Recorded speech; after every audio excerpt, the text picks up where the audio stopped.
anybody know Michael Dalton? No. This is me. I'll let you introduce. Okay, I want to talk today. The title that I've been asked to speak about was Activism overseas. So just over a week ago I came back from Taiji, Japan. So for those of you that have seen the cove, you know what's going on there. They have a quota for killing about 2,300 dolphins every year. So this is a mixture of bottlenose, risso dolphins, stripes, Pacific white sirens, a whole load of different dolphins that they have set quotas for, and they try to make the most of it every year. I went over with Sea Shepherd in the beginning of September last year to start the campaign off for them. Since left Sea Shepherd, but working sort of pretty much on my own devices, so wanting to take a different tact on activism and working to try to look for resolutions on the dolphin issue. I'll go through a few of the slides, and then if you've got any questions, happy to take questions at the end, or if you've got anything that you think of during the presentations, just shout out. So I've got no real fixed agenda, but I'll just go through a few of the slides first. Can you all hear Michael all right? If you want to move forward, Michael, it would be really easy to hear. Is that so? Yeah.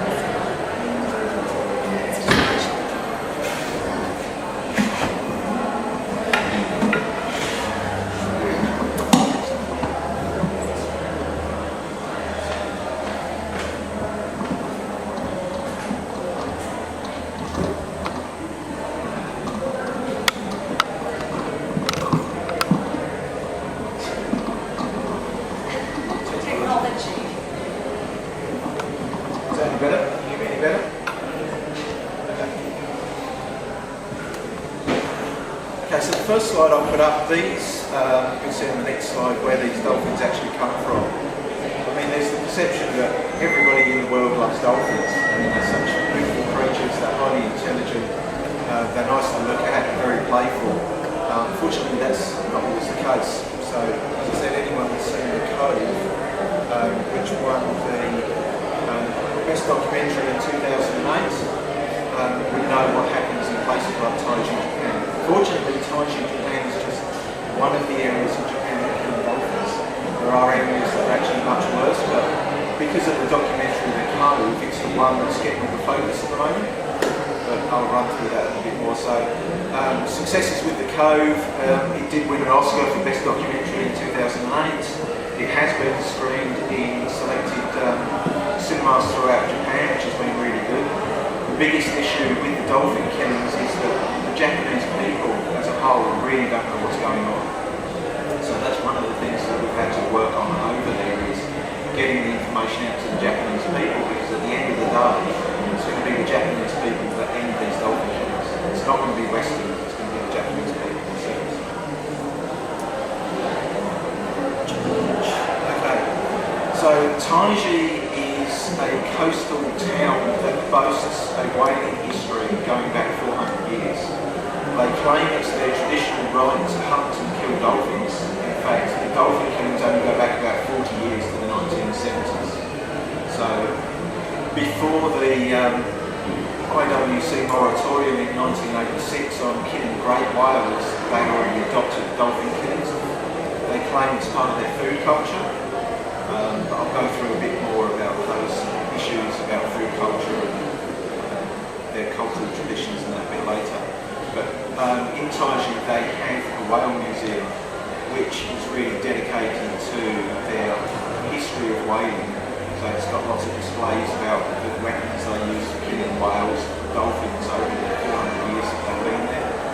And they've also got various dolphin exhibits, so it's a bit of a contrast over there. You've got on one hand killing dolphins in the bay, which is almost next door to the whale museum. So you can go and pet and play and swim with dolphins in one place.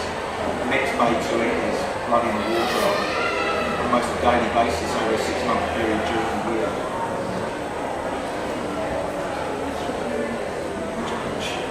So, if you have seen the cove, you'll know that it's a natural bay. It's very well set up geographically for the fishermen in Taiji, and there's about 23 fishermen out of the population in Taiji, about 3,500. They're actually involved, and they see it as their right to capture and kill any dolphin or whale that passes their shores. And unfortunately, they don't have to go far out from their harbour to actually find them. So, you see in the picture here, there's pictures pictures on the top right of officially putting out nets, and they've got a sign up in the waters in a public swimming beach. It's a national park where they're actually herding these dolphins and killing them. They've got a sign up, they've got a few signs up there, but one of them is saying basically dolphins in the bay, they're property and you'll get arrested if you go over there. So we tested it a few times, didn't actually get arrested, but we got some severe warnings from the police and Coast Guard over there. I was hoping to show you a short video, but unfortunately it's not working on this laptop. This was a day in early December last year when the hunting boats went out. It's normally about 12 boats that go out in Taiji. They're being affectionately called the banger boats. They have a long scaffolding pole that's attached to the side of the boats. They've got like a bell-shaped thing on the end that they put in the water. They hit them with hammers. You get a row of boats when they find a pod of dolphins, and they just continually hit the hammers. With this wall of sound, they're able to very effectively drive the dolphins into the killing cove. The video that I was going to show you shows that there were literally hundreds of dolphins that they found in one large pod or a congregation of a few smaller pods on that day. This is what we've been seeing day after day over in Japan, is that they've been very quickly able to go out and find pods of dolphins early in the morning. And with their very crude setup, they've been very effective in driving the pods in. And not all of the dolphins that they find are able to drive in. We had a day when there would have been a pod of about 200 and they only got 7 in the end, which was a really good day for us out there, because many of the activists that have been over there, whether they've been with Sea Shepherd or Earth Island Institute, Save Japan Dolphins, or whoever they've been with, will tell you that as long as you spend over there, you just can't become accustomed to seeing that many dolphins being killed. It's just horrific. This was going to be another video too, unfortunately it's not working, but this was one of their small skiffs that after the dolphins have been killed, they're dragging it out and taking it back to the butcher shops and other up for the meat. So I won't dwell on that. I've deliberately not put a lot of graphic footage in there. A lot of people would have seen graphic footage over the internet, the dolphins being killed, the blood in the water. I've seen enough of it. I certainly don't want to see any more of it today. It's something that goes on for the 6 months during the year.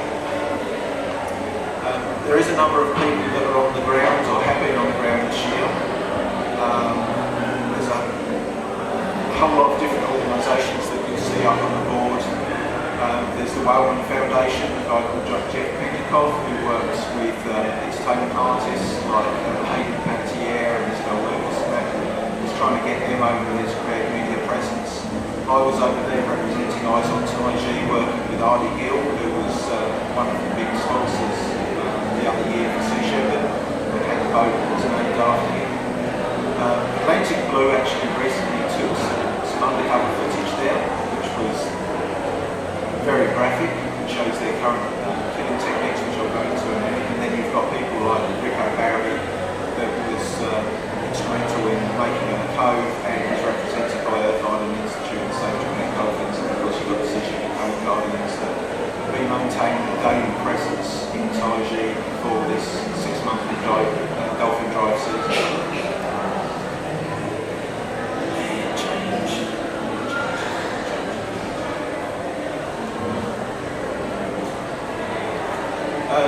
Okay, so the point of the talk was activism. Activism overseas, particularly in Taiji. Number of forms. There are people that go over there, like the Cove Guardians, that are there to document what goes on a daily basis and report through to the world through various social networks, through their websites, through emails about what's happening. And that's a very important thing that has to be done over there, because people need to know what's going on. Personally, I don't agree with calling embassies and calling various places to put pressure on because it's not working. And half the time people have been calling the wrong places. There was an incident with Mystic, I don't know if anyone heard about Mystic the dolphin over there. No? There was one of the Sea Shepherd Cove Guardians found a dolphin in this hotel called Dolphin Resort. And the dolphin was isolated because it had a respiratory problem. What happened was that there was a big call out for everybody to call a place called Dolphin Base and complain that this dolphin was in isolation. unfortunately people were told to call the wrong place. So they were called Dolphin Base when the Dolphin was actually a dolphin resort next door. So it was pretty futile calling a different organisation and complaining about this dolphin, which is something unfortunate that happened. So one of the points that I was trying to make to all the people in Taiji while I was there was if you're going to report and ask people to call the right place, call the places and complain, make sure you're calling the right places. So I don't personally believe it's been very effective in making all these phone calls to different businesses and different organisations, because at the end of the day they don't speak English and they're there to make money, and that's not changing. Other people like Rico Barry have been working for a long time in places like Taiji and throughout other areas of Japan, and what he's trying to do is get the local people to actually stand up against the dolphin killers. The issue there is that in Japan, the structure of the country is that people don't stand up and speak out about what they believe in. Louis Fazolius in the Cove actually made a quote saying, the tall male gets hammered down. And that's very much what the Japanese culture are like. People won't stand up like we would in Australia and say, this is wrong, we want to do something about it, because Japanese people just won't do that. So trying to get a grassroots movement in Japan happening is one of the hardest things that we've been trying to do. And that's what Rico Barry is trying to do at the moment. It's trying to get Japanese people to actually take ownership of the killing of dolphins and whales in Japan and actually get a movement happening. It's just not working. So we met with a few people while I was over there in Japan that said they wanted to do something, but they weren't prepared to put their name behind it, and they weren't prepared to put their faces behind it.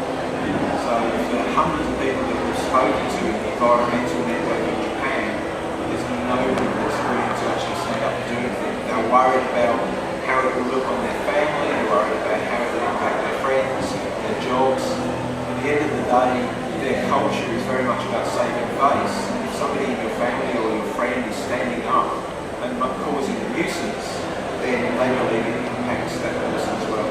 So it's a very difficult issue in Japan to actually get grassroots movement. Our approach that we took, and I was working with Arnie Gill, as I said, there was a big Shepherd sponsor before, we were looking at a different approach to the activism over there. So yes, we looked at some direct action, we do something.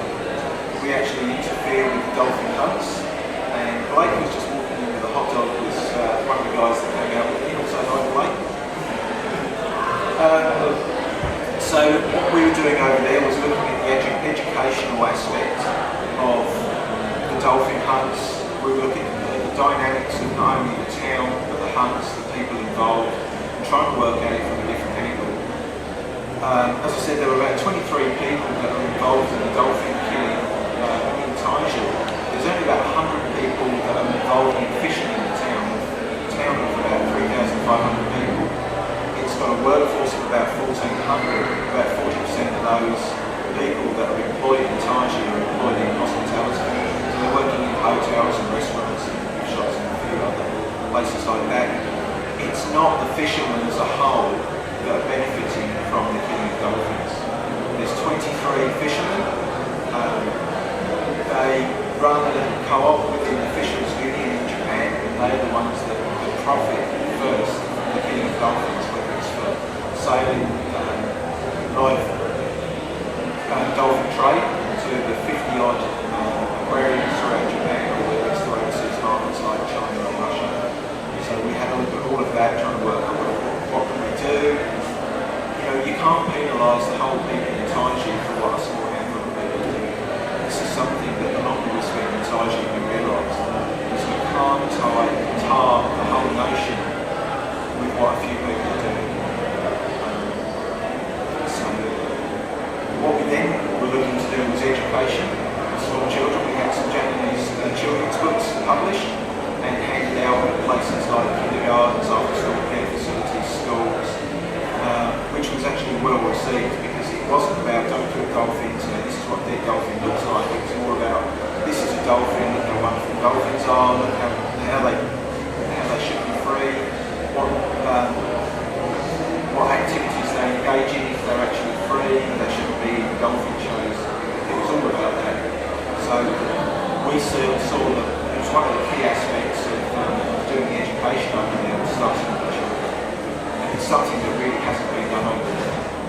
spoke to people throughout Osaka, throughout local communities around Taiji.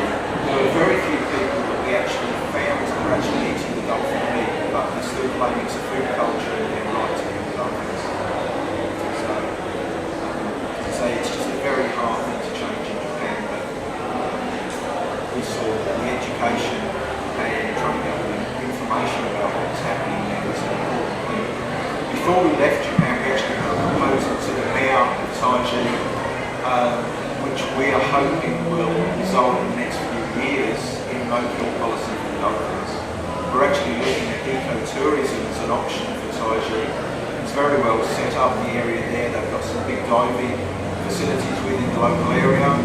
It's the end of a very old sacred Shinto religious trail that they've got there. So the place around Taiji it's abundant with ancient shrines and temples.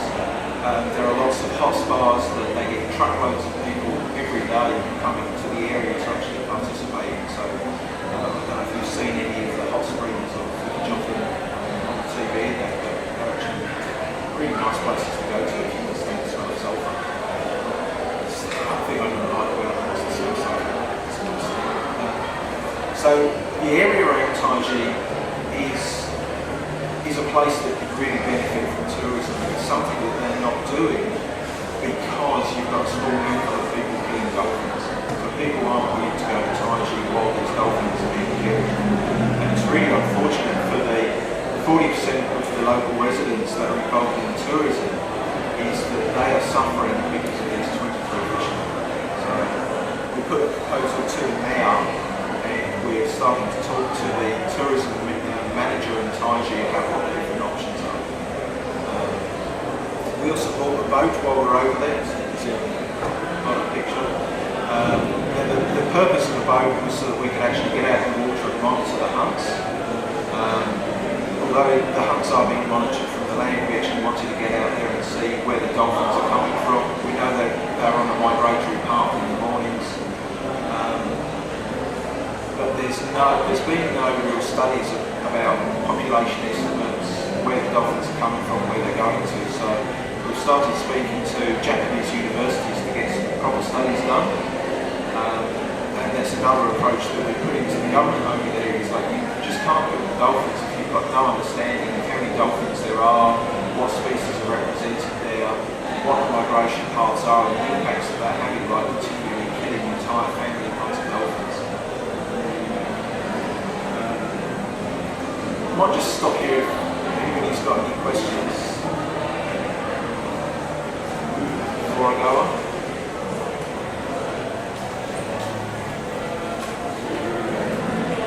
So Michael, if you've got any more questions or want to find out even more about this group, your store is out here, I believe. Oh, no, I haven't got a store. I'm just wondering where it's going. Okay. Anyway, he'll be around, so thanks very much. No, so I was just having a No, I was just okay, so as I said, the goal over there is to really stop the killings and for the town to prosper from other forms of income. There's a former dolphin hunter called Izumi Ishii that operates a dolphin watching business in a place called Futo, which is in a different prefecture in Japan. Now, up on the top left, this was the dolphin killings in Futo. They had almost an equal number of dolphins in their quota every year, and they were killing far more than their quotas up until about 1996 when Izumi Ishii stepped forward as one of the dolphin hunters and said this isn't right. We've been paid a flat fee to go out and just kill as many dolphins as we can find. And he didn't believe that the killings were right and actually stood up against his community and said to them, I'm going to go against what I've done for the last 20 years. I'm actually going to do something that doesn't involve the killing of dolphins and try to make some money from it. So I met with Izumi Ishii before I left Japan. We didn't unfortunately get to go out on a dolphin watching tour with him because the weather wasn't good enough, but I did have the opportunity of sitting down with him for about 3 hours and going through his history of him as a dolphin hunter and the tens of thousands of dolphins that he was personally responsible for killing and what he's looking to do now. So in Futo, it's like Taiji, it's a little coastal community. has got some larger cities around it, but he's running a dolphin watching program. He's got 4 other local fishermen now that are actually working with him on dolphin watching over there, which is a really good sign. And he wants to help working with our conservation network in actually helping Taiji stop the killing. So he's the one person that we've found so far that's actually willing to stand up. And being a former dolphin hunter, like Rico Barry being a former dolphin trainer, now committed to saving dolphins from captivity, Izumi Ishii is one of the people in Japan that actually wants to see dolphin killings in Japan stopped. And of course the bottom slide is relevant to us here in Brisbane. It's Tangalooma, where they do a wild dolphin feeding program. So this is what we're trying to show the Japanese, is that you can have actions with dolphins. You don't have to kill them. You can still make money in your area without having to kill them.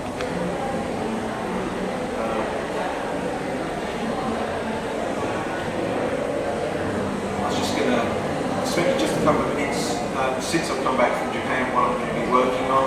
There's a lot of local issues that we've got here in Queensland that are just as bad as the dolphin killings in Taiji. I'm not sure if anyone's heard about the plight of our dugongs and our turtles, especially in far northern Queensland with Aboriginal native title.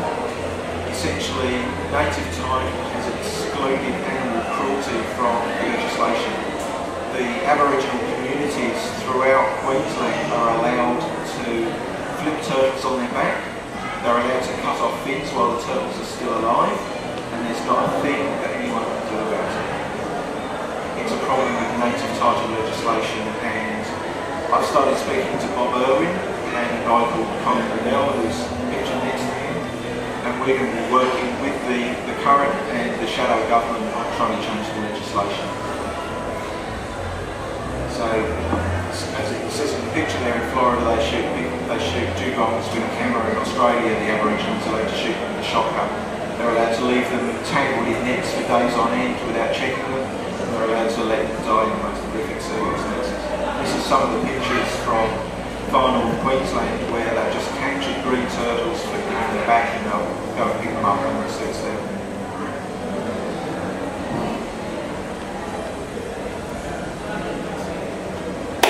Short presentation, but any questions? Sorry, I just walked in on the end of that, so they're not using the animal for meat or... They do use them for meat. We've actually got some video footage, which there were some guys hidden in bushes for a few days taking the footage of the Aboriginal community up there. There was one particular green turtle that it took about 4 days for it to die. They went in on day 1 or 2, just left it laying on its back. Day 3 they cut one fin off. Day 4 they went and cut another couple of fins off, and later in the day they decided to chop its head off and kill it. But there's a lot of documented evidence of them leaving the turtles to die for up to a week. Is there any reason for that? They say... Under native title there's no provision for animal cruelty, so they're allowed to do basically whatever they want. What you're saying is, why would you just leaving the turtle like that so reviving them? I don't know. Yeah. Sorry? Have you got them? Why do they do that? There's a lot of the Aboriginal. Ceremony. Yeah, no, it's not so much a ceremony. I'm not sure what the exact reasons are. We have been speaking to a lot of the other Aboriginal communities up there. And a lot of the coastal Aborigines in the area have got a self-imposed moratorium on turtles and dugongs and will not kill them. What they're finding is there's a lot of inland communities that are coming in. Sorry? I don't know if it's part of ceremony. It's important to discuss that with them, understand it's part of ceremony, and then come back with it. Yes. It's got to be very, very, and about the shotguns. Shotguns run a license up there, and if you do see that, every community is also an anti-behaviour. And you've got to be very careful with this. Get your facts right and come back. Thank you very much. Does the fact that you have to be Well, you know, I've only been back from Taiji for just over a week, and as I said, it's an issue I'm starting to work with now. We have got the Shadow Cabinet in Cairns on the 30th of this month, and we have got people like Bob Irwin talking to the Shadow Cabinet up there. They're actually taking some of the Aboriginal elders with them to have a roundtable discussion on the subject. So, yes, I'm not versed on all of the facts and figures at the moment. As I said, it's an issue that I'm starting to work on. I'm just wondering that maybe the reason they're doing it and the potential solution is if the animal stays alive after they've chopped one fin off, the meat stays fresher, and so it's fresh each time they chop another fin off. So if there was alternatives of providing them, say, with deep freezers, I mean, not that I want them to be killing them anyway, but that would mean at least it would be a less cruel way of killing them potentially. So that's just a thought. I mean, the RSPCA are also involved. They're aware that because of native title, they're powerless to act, so they're keen to stop the cruelty as well. And as I said, I don't know what the reasons are why they're actually doing it. You could be right. It could be that they believe the meat tastes better or it stays fresher.